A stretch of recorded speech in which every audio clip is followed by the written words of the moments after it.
பாகிஸ்தானுடனான பிரச்சனைகளில் இந்தியா ஒருபோதும் மத்தியஸ்தத்தை ஏற்றுக்கொண்டதில்லை, ஒருபோதும் ஏற்றுக்கொள்ளாது என்ற செய்தியை அமெரிக்க அதிபர் டொனால்டு ட்ரம்பிடம் இந்திய பிரதமர் நரேந்திர மோடி உறுதியாக தெரிவித்தார் என்று இந்திய வெளியுறவு துறை செயலாளர் விக்ரம் மிஸ்ரி கூறினார்.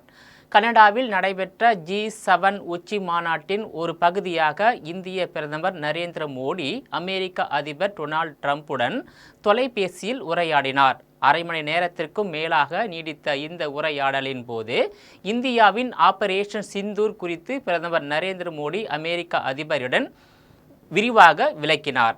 இந்த உரையாடல் குறித்து விளக்கம் அளித்த வெளியுறவு செயலாளர் விக்ரம் மிஸ்ரி, சமீபத்திய இந்தியா பாகிஸ்தான் போர் நிறுத்த விவகாரத்தில் எந்த நேரத்திலும் எந்த மட்டத்திலும் இந்தியா அமெரிக்கா வர்த்தக ஒப்பந்தம் அல்லது இந்தியாவுக்கும் பாகிஸ்தானுக்கும் இடையிலான அமெரிக்காவின் மத்தியஸ்தம் போன்ற பிரச்சனைகள் விவாதிக்கப்படவில்லை என்பதை பிரதமர் நரேந்திர மோடி அதிபர் ட்ரம்பிடம் தெளிவுபடுத்தினார். இராணுவ நடவடிக்கையை நிறுத்துவது குறித்து இந்தியாவுக்கும் பாகிஸ்தானுக்கும் இடையில் ஒரு படைகள் தரப்பிலும் நேரடியாக விவாதிக்கப்பட்டது. மேலும் அது பாகிஸ்தானின் வேண்டுகோளின் பேரில் இருந்தது. இந்தியா ஒருபோதும் மத்தியஸ்தத்தை ஏற்றுக்கொண்டதில்லை, ஏற்றுக்கொள்ளவில்லை, ஏற்றுக்கொள்ளப் போவதில்லை என்று ட்ரம்பிடம் பிரதமர் நரேந்திர மோடி வலியுறுத்தினார். இந்த விஷயத்தில் இந்தியாவில் முழுமையான அரசியல் ரீதியான ஒருமித்த கருத்து உள்ளது என்றும் கூறினார்.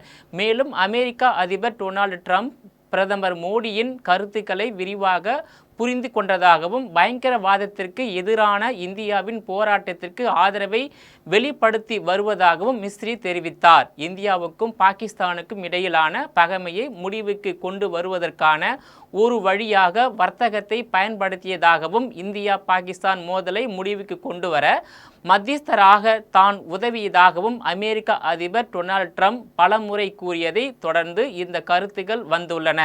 தொடர்ந்து பேசிய விக்ரம் மிஸ்ரி, G7 உச்சி மாநாட்டின் போது பிரதமர் மோடிக்கும் அதிபர் டொனால்டு ட்ரம்புக்கும் இடையிலான சந்திப்பு நடைபெற திட்டமிட்டப்பட்டது. ஆனால் அதிபர் டொனால்டு ட்ரம்ப் அமெரிக்காவுக்கு முன்கூட்டியே திரும்ப வேண்டியிருந்தது. இதனால் இந்த சந்திப்பு நடக்கவில்லை.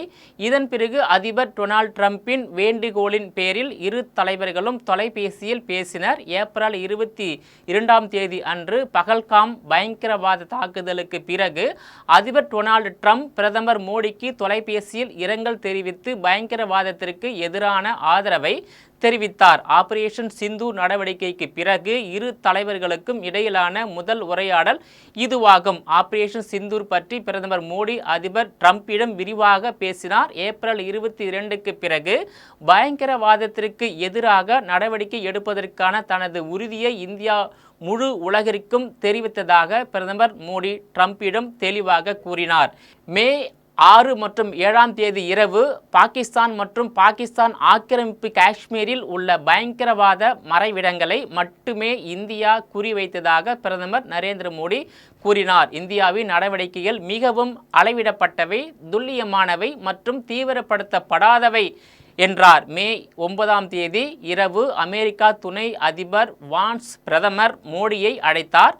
பாகிஸ்தான் இந்தியா மீது ஒரு பெரிய தாக்குதலை நடத்தக்கூடும் என்று வான்ஸ் கூறியிருந்தார். இது நடந்தால் பாகிஸ்தானுக்கு இந்தியா இன்னும் பெரிய பதிலடி கொடுக்கும் என்று பிரதமர் மோடி தெளிவான வார்த்தைகளில் கூறியிருந்தார். மே 9 மற்றும் 10 அன்று இரவு பாகிஸ்தானின் தாக்குதலுக்கு இந்தியா மிகவும் வலுவான பதிலடி கொடுத்தது. இதனால் பாகிஸ்தானின் இராணுவத்திற்கு பெரும் சேதம் ஏற்பட்டது. அதன் இராணுவ விமான தளங்கள் செயல்பட முடியாத நிலைக்கு சென்றன. இந்தியாவின் வலுவான பதிலடியால் இராணுவ நடவடிக்கையை நிறுத்துமாறு வலியுறுத்த வேண்டிய கட்டாயம் பாகிஸ்தானுக்கு ஏற்பட்டது. குறிப்பாக பயங்கரவாதத்தை இந்தியா இனி ஒரு மறைமுக போராக கருதவில்லை என்றும் இந்தியாவின் ஆபரேஷன் சிந்தூர் இன்னும் தொடர்கிறது என்றும் பிரதமர் மோடி அமெரிக்க அதிபரிடம் கூறினார் என்று தெரிவித்துள்ளார். நேயர்களே, மீண்டும் இது போன்ற மற்றொரு நிகழ்ச்சியில் சந்திக்கிறேன்.